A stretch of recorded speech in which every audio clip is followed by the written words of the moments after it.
Until losing at UFC 297 to Dricus du Plessis, Sean Strickland was the UFC middleweight champion. He is somebody who has violent desires outside of the sport, such as wanting to assault critics of his and responding to a perceived slight against him by wanting to fight the person who supposedly did it, while wanting to make certain they had no weaponry to defend themselves with. Now somebody better speak up, or this bitch is gonna get fucked up! No. You wanna fucking hurt me? No, I'm fucking kidding. Back the fuck up! What the fuck is your problem? Put the fucking knife down, okay? As a child, Strickland was expelled from school for doing a hate crime. Additionally, Strickland has stated that he wants to murder rival fighter Dylan Dennis. In the past, Strickland was a Nazi. To be clear, this is not me being hyperbolic by doing something like saying a person with mainstream right-wing views is a Nazi. Strickland was a self-described Nazi. He claimed that his big Nazi influence was his grandfather that subscribed to the ideology in the movie American History X. Despite the plot of that movie being a Nazi that moves away from being like that and trying to redeem themselves. For whatever reason, a lot of people on the political right have poor media literacy. A lot of folks with a conservative worldview are shallow people, and consequently they have shallow, obvious interpretations of the media they consume. They don't watch movies or TV shows or read books or listen to music in ways that allow for depth and nuance because they don't see the world that way. They see the world in flat, simple, clearly delineated terms. The world, as perceived through a conservative worldview, is a series of binaries. Right and wrong, good and evil, true and false, male and female, win and lose. Us and them. Chris Christie is a huge Bruce Springsteen fan.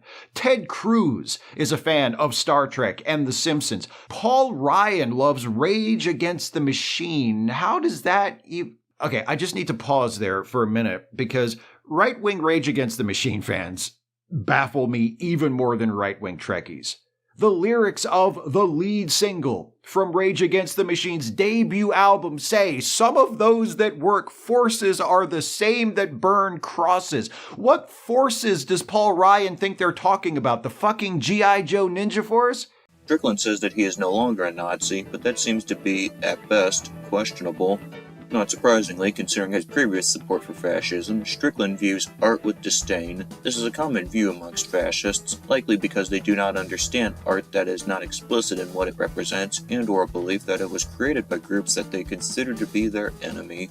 Also, when your job is to punch and kick somebody else, and said job likely involves you getting punched and kicked, you have no real room to say what is or is not important for society. I'm going to be joined by a horribly disfigured former fighter providing barely intelligible commentary throughout.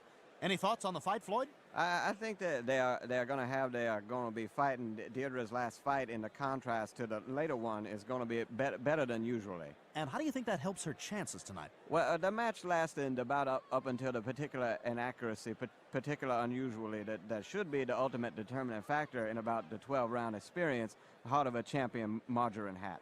A more notable area where Strickland seems to adhere to his supposedly former Nazi views is his obsession with LGBTQ people.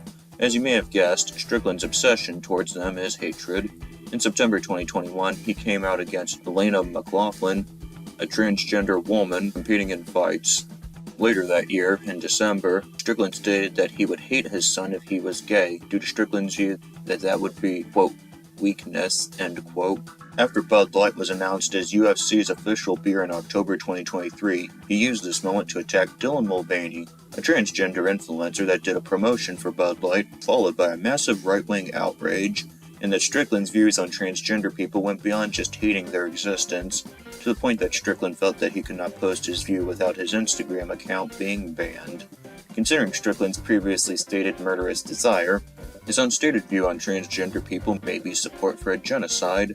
I will note that one of the first acts of persecution by the government of Nazi Germany was against transgender people in May 1933, less than 2 months after the Nazi government's creation, when government agents ransacked the Institute of Sexual Research in Berlin and burned its contents.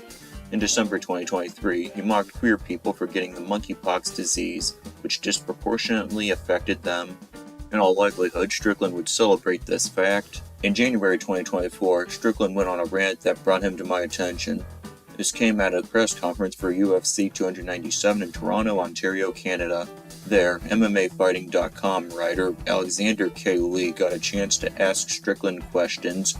Before Lee even asked anything, Strickland stated that he was a, quote, enemy of Canada, end quote, for supposedly supporting Prime Minister Justin Trudeau. If somebody is supportive of an elected head of government, that would make them a supporter, not an enemy, of that government's country. It seems like you have a tenuous grasp on the English language in general. After Lee stated he is alright with queer people existing, Strickland went on a lengthy rant about how Lee is weak, LGBTQ people and their allies are a problem, conspiracies about Trudeau, and stating his hatred for transgender people. Frankly, it seems weaker to have an irrational hatred of a civil group and victim mentality based on paranoia. What a fucking pussy. The part of Strickland's screed where he talked about transgender people was the most troubling. In it, he stated that transgender people are mentally ill, are part of a nefarious conspiracy against humanity, are the equivalent of a disease, are weak, are the cause of all of humanity's problems, are hated by Earth's population, and people like them should not be acknowledged in schools. Most of this is just stating a hatred for transgender people and or a desire to discriminate against them.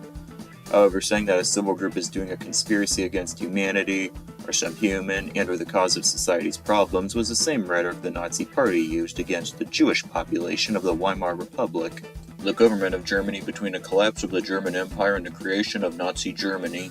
This culminated in the Holocaust, a genocide done by the Nazi government that killed about 6 million Jewish people. As stated earlier, queer people were an early target of the Nazi government. They were also amongst the Holocaust's victims. Strickland is an angry and violent person. A big part of that anger is LGBTQ people merely existing. He says that he is no longer a Nazi, but a lot of Strickland's views, especially towards queer people, indicate otherwise. From 2012 to 2022, the amount of LGBTQ people in the United States more than doubled. Furthermore, most Americans are against laws that discriminate against transgender people and support equal rights for LGBTQ people as a broader group.